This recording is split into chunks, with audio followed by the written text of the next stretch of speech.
How to find Ubisoft activation code on Steam. This is a step-by-step video so you can follow easily. Now first things first, you want to open up your Steam account right here. And once inside, you then want to navigate through the game that you want to activate. Of course, you need to select a Ubisoft game. From here, you can just go ahead and right click on your game and this menu will show up. From here, you want to click on manage and you can then go ahead and see the CD key option on the manage options right here. If you cannot go ahead and see that option, unfortunately you cannot go ahead and activate it on your Ubisoft account. Basically, it will go ahead and look something like this. Click on CD key and you can then go ahead and see the CD key for this application right here. Right after, activating the key is really simple.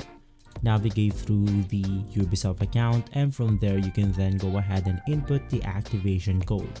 If this video has been helpful for you, please consider by liking and subscribing.